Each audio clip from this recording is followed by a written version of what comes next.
You may be seated.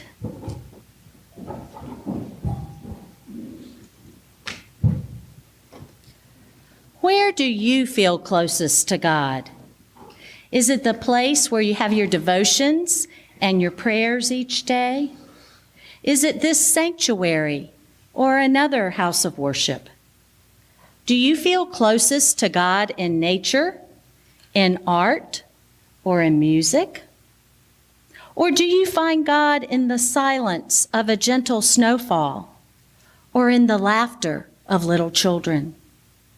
We all yearn to feel close to God. And if you have ever been lucky enough and had such an experience, you always want to try and replicate it so that we can feel that closeness again. For the Jews in Jesus' time, they felt closest to God in the temple in Jerusalem, for that is where they believed God was, in the Holy of Holies. There's good reason for that. You see, long before the temple was built by King Solomon, God led the Hebrews out of bondage from Egypt and formed them in the desert for 40 years before they could enter the promised land.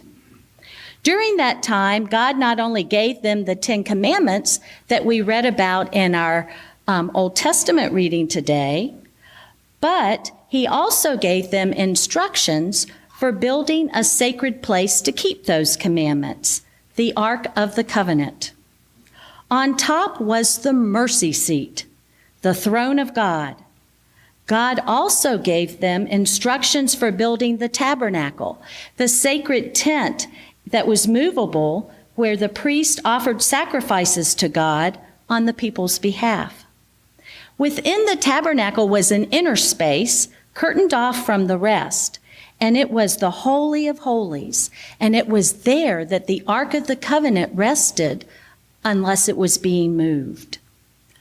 Only the high priest could enter the Holy of Holies at certain times of the year because it was so sacred, because that's where God was.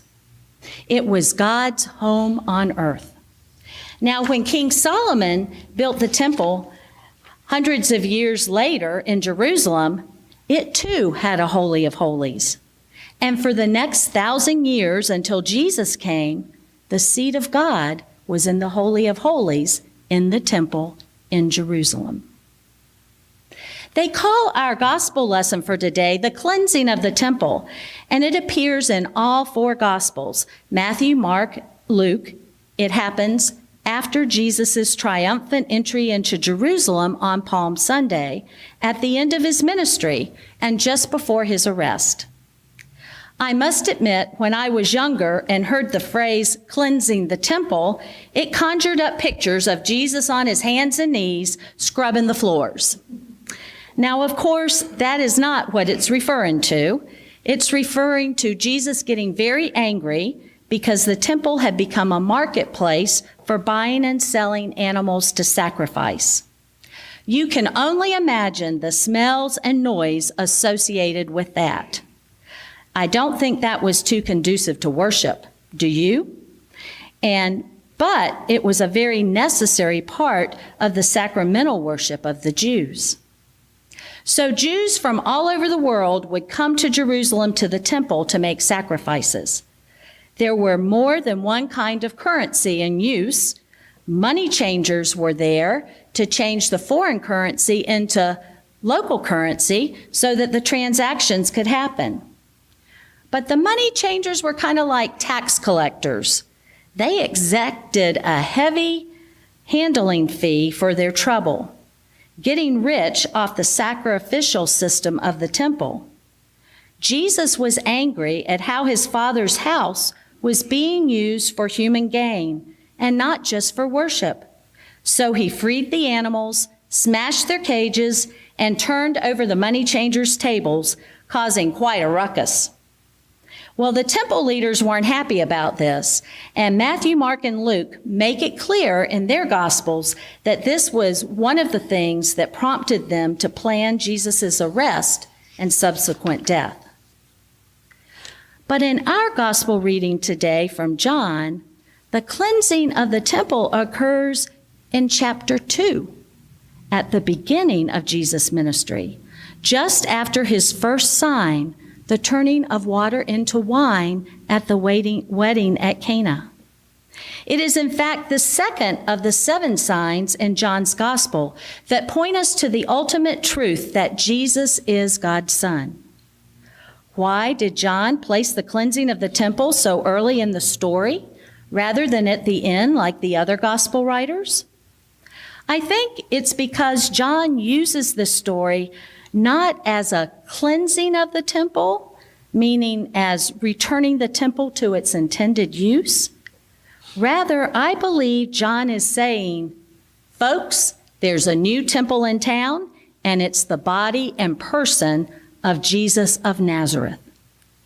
God can now be found in Jesus, and that is a really radical statement. John is virtually saying that God's house didn't need cleaning up. God needed to move out of it. One of my favorite Bible verses is from Isaiah, where God says, "See, I'm about to do a new thing." And that is what God is saying here. God is saying, I'm much bigger than the temple. I'm the creator of the world. I am the God of the Jews and of the Gentiles. I can't be confined to the temple anymore. If you want to know me, listen to my Son, my beloved. He will show you me. God can now be found in the flesh and blood person of Jesus of Nazareth. That's why Jesus said, "Tear down this temple and I will raise it up in 3 days." He was talking about his upcoming death and resurrection. In fact, John reiterates this point throughout his gospel. He says, "If you have seen me, you have seen the Father, and the Father and I are one." The incarnation, Jesus taking on flesh and coming to live among us. John says the Word became flesh and dwelt among us, full of grace and truth. As John describes it in the first chapter, this, the incarnation, is the heart of the gospel. God cared enough about humanity that he took on flesh and blood and became like us, so that God could truly be in relationship with us. John says it this way in his 3rd chapter. God so loved the world that he gave his only begotten Son, that whosoever believes in him should not perish, but have everlasting life. God sent the Son not into the world to condemn the world, but that the world might be saved through him. And here in between the incarnation in chapter 1 and John 3:16 and 17 sits chapter 2 and Jesus saying, "I am the incarnation." Jesus is Emmanuel, God with us. We take that for granted. But if you really think about it, it'll blow your mind. So what does all this mean for us? I think it means that our bodies matter. When we say the Nicene Creed, we say we believe in the Holy Catholic Church, the forgiveness of sins, the resurrection of the body, and the life of the world to come. We're not talking about Jesus' body being resurrected there, people. We're talking about ours, the resurrection of our bodies. It means that we are embodied spirits, that our spirit and our body are so intrinsically intertwined. And yet we believe that we are more than just our bodies. We believe we have a soul or a spirit. You know, just a few weeks ago, I had a really interesting experience when I ended up in the emergency room with atypical chest pains. That's what they diagnosed it as. I had these strange pains that didn't go away, that got worse with time until they gave me nitroglycerin in the ED. My body hurt, but it was as if I was apart from my body in a way. It's really hard for me to describe, but I wasn't afraid at all. I thought I might be having a heart attack. I felt the pain. I knew something was wrong, but I was at peace. And the peace transcended the pain. At that point, I realized that I was truly more than just this body standing before you. I wonder if that is how people who endure horrific suffering survive, because they are more than just their bodies. And I believe the other is true too. There have been times in my life when the pain I felt wasn't in my body, but it was of my mind and my spirit. It hurt so badly, I was willing to do almost anything to get rid of that deep, deep pain, even to the point of ending my body. Now, thank goodness in both cases, I got help before it came to that. But our bodies matter. We are not a pie-in-the-sky religion. It's not all about getting into heaven. It's about seeing the need and the suffering here in the world right now and trying to do something about it. Jesus didn't say to the lame, the blind, the sick, the possessed, just suck it up. Everything will be okay when you get to heaven. No, he healed people right then and there. Our bodies matter. It also means that God comes to us. We don't come to God. God became one of us. The imperishable took on the perishable, as Paul says. The Creator became one of the creatures. What love God must have had for us to do such a thing. He became one of us so that we could know His love for us. It means if we feel that we have lost our connection to God, it's something that we are doing or not doing. It's not God, for God is always there. I have a saying I like a lot. Take time for the quiet moments, for God whispers, and the world is very loud.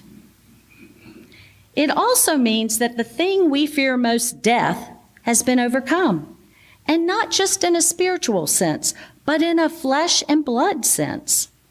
Jesus was raised from the dead, and one day we will be too. Jesus is on the right hand of God, and one day we will be with God too. In last week's Gospel from Mark, Jesus tells his disciples that he must go to Jerusalem where he will die. Peter, ever impetuous Peter, says, "Lord, I forbid it," as if he has any right to forbid Jesus anything. And Jesus said, "Get behind me, Satan." Well, today in John's Gospel, Jesus is again saying that he must die. But it doesn't end there. He also is saying that he will be raised on the third day. The disciples don't get it. They can't put two and two together yet. They can't do that until after the fact, after Jesus has died and been risen. Then they remember. And all of a sudden, everything Jesus has said and done makes sense to them in a whole new way. The people asked for a sign, and Jesus gave them the most direct sign of all, that he is God's Son, God's beloved. He says, "Destroy this temple, my body, and I will raise it up on the third day." Not even death can stop God's plan for salvation for the world. Where do you find God? Or rather, where does God find you? I hope you can say, in the person and life of Jesus. Amen.